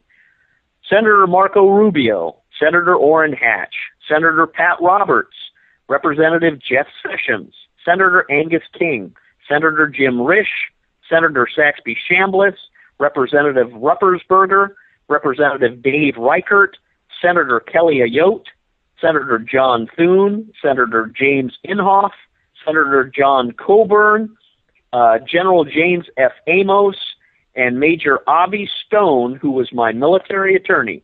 I sent all of these people my report Shell Game and my whistleblowing report, Union Bank of Switzerland, terrorist finance, Birkenfeld case, and then another report, 3 whistleblowing reports.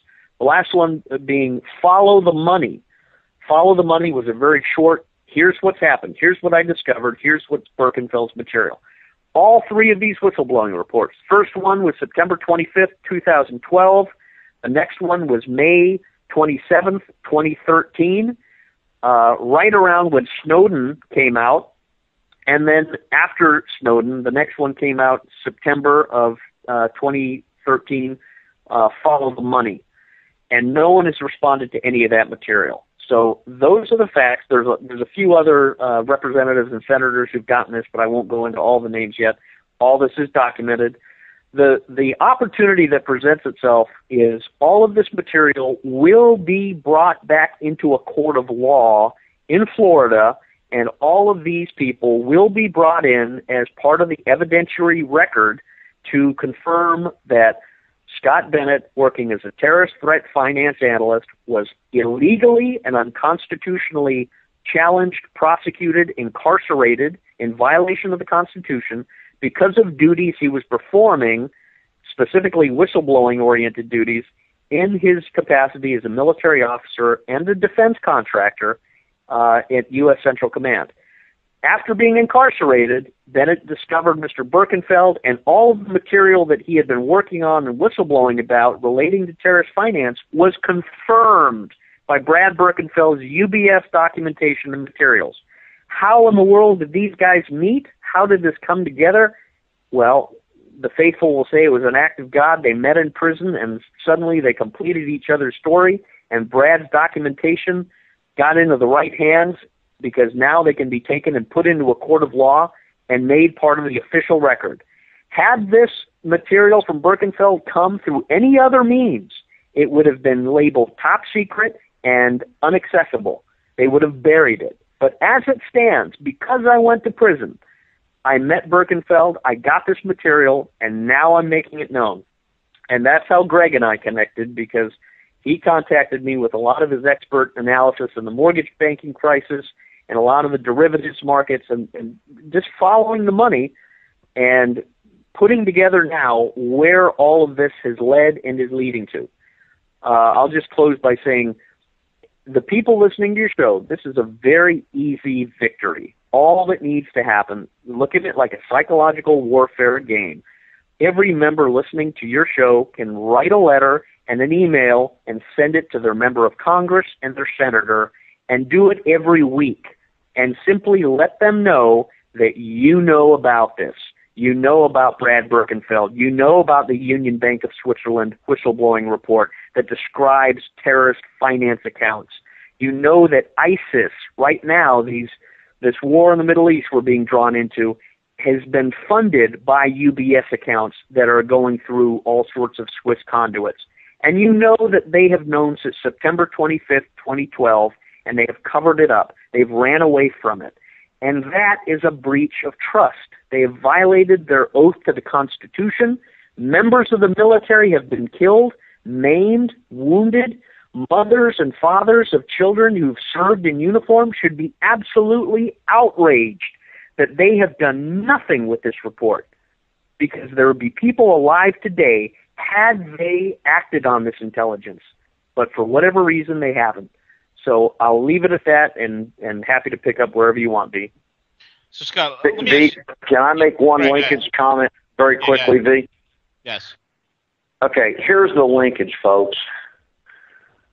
This is not either a singular mortgage crisis issue or a singular military cover-up issue.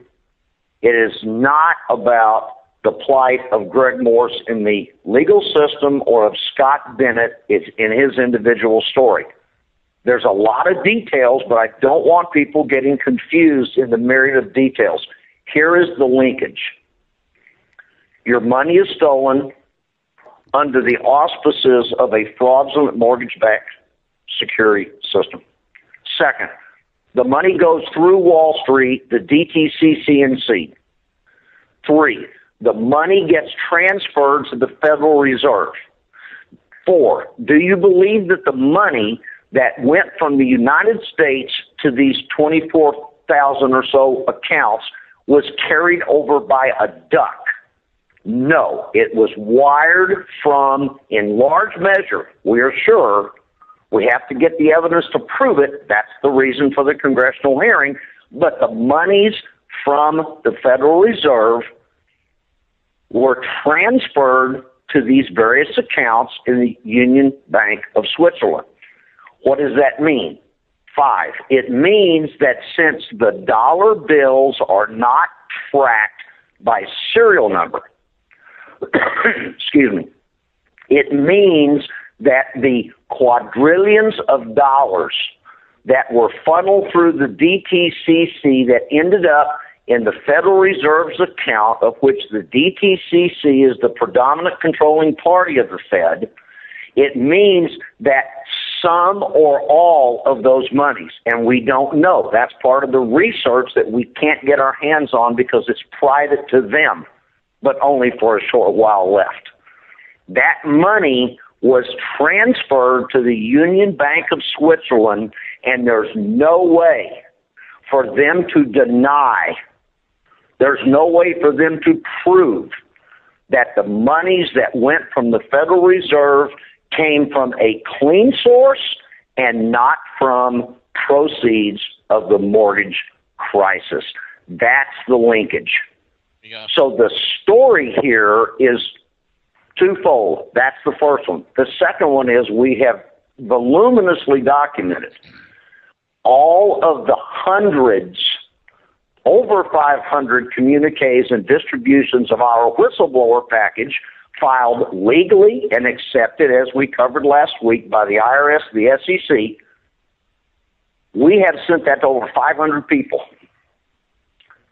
You, the listener, know that we've only had 4 responses from the inspectors general, all of which say it's not within their jurisdiction.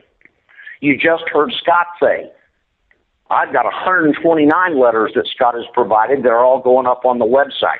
So there's more than that, but I've got at least 129 of them at this point. All of those have been denied. So what is the conclusion? It's not just about to whom we sent them, because I sent my whistleblower package to every senator, not just a few, every one of them. Then we sent it to all of the various major committees in the House, the obligation of which was to distribute that information to the remaining membership of the lower house of Congress. What does that tell you? It tells you that nobody wants to touch this. And I personally think that the four IGs that we mentioned last week, the FTC, the GAO, the DOJ, and the DOD, responded by administrative error. Because now we have directly from the Inspector General's office for those agencies, which if you listen to Scott, you'll find out that some of the people who were involved in his incarceration and his very complex story was governed in whole or in part by a collection of those very same people, predominantly the DOD and the DOJ.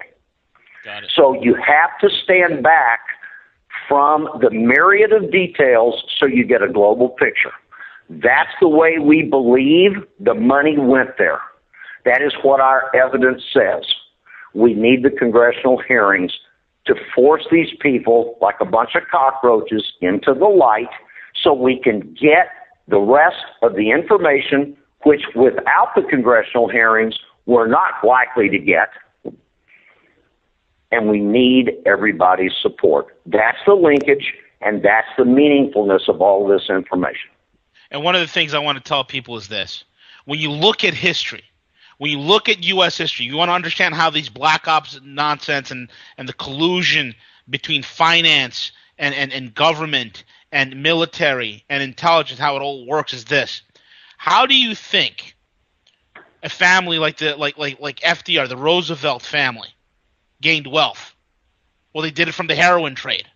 How do you think the Kennedys got their money? Well, they did it during Prohibition, and then after that was over, they cleaned up their images like a bunch of mafia dons, and they went prime time. This is how they work. They create these covert wars, these covert operations, the drug trade, and they launder their money and their wealth from that. Look at what happened with, if you all remember the Clintons. Remember Whitewater? What was that all about? That was about funding. That was about drug money coming back into Arkansas, funding business projects that the Clintons were involved with. That's what this is all about, folks. Let me throw one thing out. So you had a very interesting point. I need you'll know this from reading the material, but your listeners will find this interesting and useful as well. And it's something relating to the CIA drug operations and all that. When they released me from prison in February of this last year, and I have been for the last 2 years at a typewriter sending out letters every single day for the past 2 years. That's why this is a phone book size document of all sorts of materials. Everything is documented, and everything's uploaded to various parties who I trust. Should anything happen to me, it will continue, and even more information will be exposed. So everything has been properly secured and uploaded and shared as insurance, because we all know the type of people that we're dealing with on the opposite side. But when I was released from prison, they accidentally sent me to a halfway house. And when I was there, the halfway house, the Department of Justice, the Bureau of Prisons, are teaching courses to inmates to rehabilitate them. Well, you won't believe this, but trust me, it's true. When I got to the halfway house, one of the classes that they were teaching was called Deep Black, the history of the CIA drug operations and various assassinations and Mossad operations in the United States. So the department, and just think about that, the Department of Justice is teaching inmates who are getting out of jail that the CIA is running drug operations and assassinating military people who knew about this from Vietnam to the 80s, and the CIA was doing this in partnership with Mossad.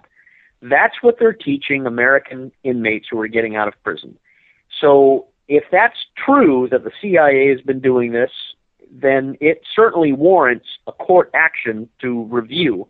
If it's false, then of course they're brainwashing and trying to instill rebellion and violence in inmates and who knows what else, what other shenanigans.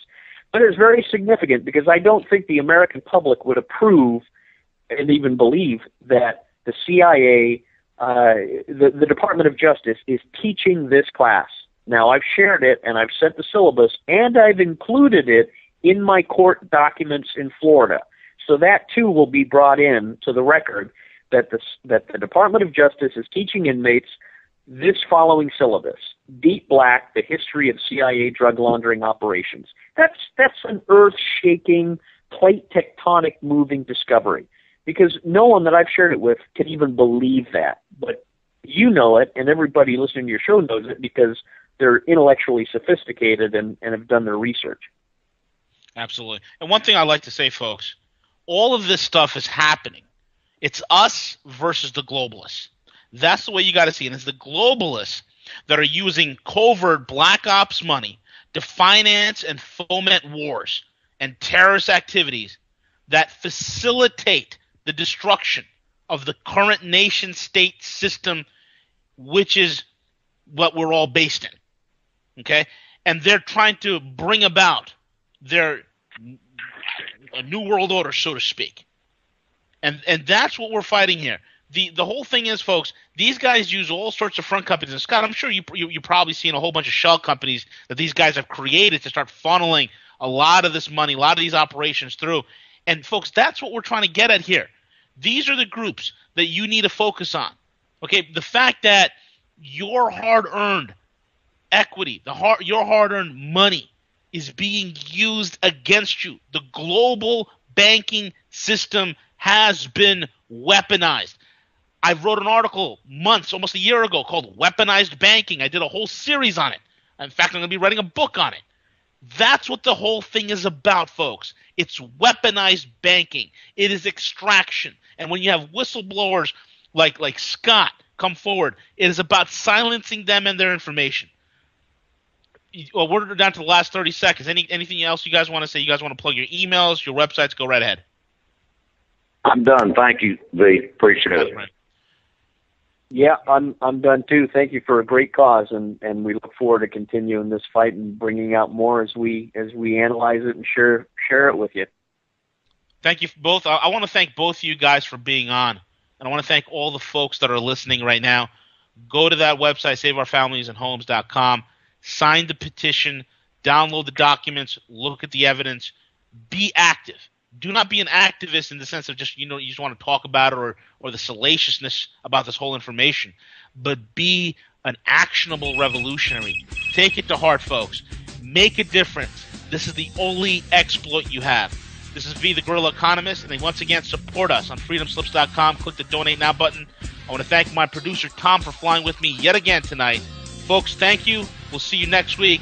Have a good night, and sign up for that archive. Join the archives, get yourself some seeds. Let's do this. Good night.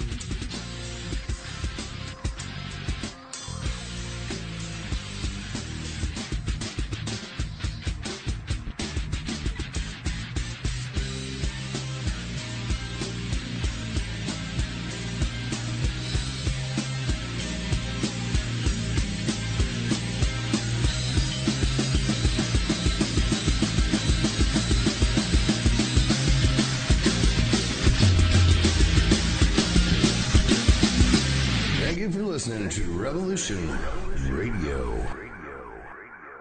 Imagine. Just imagine. Imagine a world where every child and adult will have the opportunity to achieve their dreams. I believe my inspiration is the answer. My inspiration is the greatest light. The greatest energy. It was born when the universe was sparked to life. It's within everything.